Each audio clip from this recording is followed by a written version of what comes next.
So, which is so funny because we were just talking to AJ Allmendinger, who races for Matt Colleague on the NASCAR Cup Series. He's a complete head case. Yeah. And I can say that because he's like one of my best friends. But he's a complete head case. So when you're a pro at anything, you almost have to be. Like, it's super hard, right? Can you talk about like the mental roller coaster that you're at? The highs are high, but they can't be too high because then the lows might be too low. Yeah, you know, it's been refreshing lately to see all these docs coming out. You have the golf one and, you know, Formula One, and you have the tennis one, and you're seeing all these athletes now say, I'm a head case. Like, this is really hard. Like, I watched Marty Fish talk about having anxiety and not being able to play tennis and overcoming that. And that wasn't something that athletes talked about at all until recently. And so I look back and I'm like, maybe I actually could have done this if I knew that I wasn't alone with feeling this type of way when it comes to competing. But it's extremely difficult, and especially like, I'm sure racing and like golf, where you can do it when there's no pressure. Right. And that was the hardest thing for me, is I could go out in a practice round and shoot 63, 64 all day long, and then tournament day would come, I don't know how to hold a golf club. I can't hit a shot straight, and I shoot 10, 15 strokes higher, and I'm like, what is wrong with me? Yeah. I could not do it. And the reason I quit is because the highs didn't outweigh the lows. Right. And so I couldn't get through the really hard times, because when I did succeed, it didn't feel good to me. And I think that's what keeps people going in sports is, everyone's going to struggle. Everyone is going to have those days where they want to quit.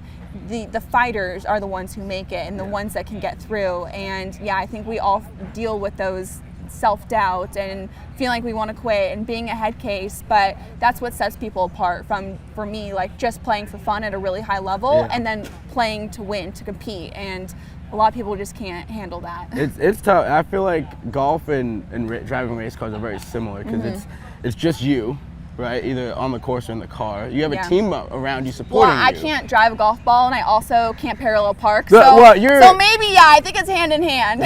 Your team might need to help you out. We might need to work on the parallel parking. We got some golf carts out here. We can work on it? Okay, you have to give me some tips. Yeah, so like just competing at that level is crazy, and then doing the same thing and hitting your mark every single time. I think people look at it like, oh, well, I can turn left, or I can hit a ball, but like, when you're doing it with the best people in the world, it's a completely different level. Well, they don't also realize how much better they are. Yeah. And I always talk about that when I explain professional golf, because, you know, people always say, oh, you didn't make it, you must not be very good. And I can go to any driving range and be the best player there. There's such a big jump to playing professional golf, and the courses are harder. You're playing against the best in the world. The list goes on and on and on, and it doesn't feel like that big of a jump, but it is a massive, massive jump. And then just to make it on tour, and then to make it to top 100 and top 50 and top 10 and, you know, number one, it's massive. And people just don't realize the amount of effort and how hard they work and what goes into it and how difficult it is. And it's not just something like a round of golf with your buddies or driving your car, you know, at a top speed. Like, there's so much more that goes into it. These two sports might be the only two that you can do at the pro level for a long time, but you might not ever win. Yeah. And that's something that, like, sticking ball, you're gonna, the Lions might go 0-16, but they won a preseason game, or they won the next year, or they won the year before. Like, these two sports, you might not ever win. And not only that, you're alone. Yeah, it's just you. It's just you and your mind. It's just you and your mind. And like, when you're having a bad day, they can't just take you out of the car or take you out of the golf course. Like, you have to fight through it. And I think that's why you see the bigger cases in golf and in driving, because it's like, you just got to figure it out. And if you you're not confident in yourself and you can't fight through it, what are you going to do? Yeah, you know? 100%. You can't just walk off. You can't just walk off. All right, so before I let you go, let's do a couple of quick hitter questions. Okay. All right. What is your favorite thing about golf? I would say, for me, I love short game. So hitting a really amazing short game shot is something that's that I love. But besides that, the people that I get to meet. Yeah. You know, I get to meet you today through golf, and that's something that's really exciting. What, outside of golf, what's your favorite thing to do? I live a very boring life.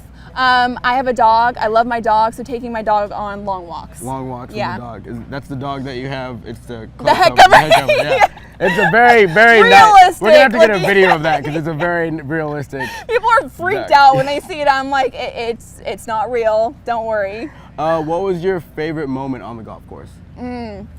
I would say, that's a tough one. I would say competitive was when I was playing at San Diego State University and we won our Mountain West Conference Championship. It was the championship's first awesome. time in women's golf history that we did that, and that was my senior year, which was really Oh, that's exciting.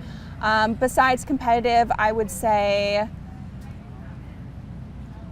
I'm gonna regret saying this, but I grew up as a huge Jonas Brothers fan, and I got to play golf with Nick Jonas. Okay. And I was like holding it together, but that was one of those moments where I was like, I can't believe that golf and what I'm doing has led me here, because Yeah. like 12-year-old, 13-year-old me was, such a big fan. I Yeah. never thought that would be something that would happen. Okay. If you could pick any group of 4 to play golf with, who would Yeah. it be?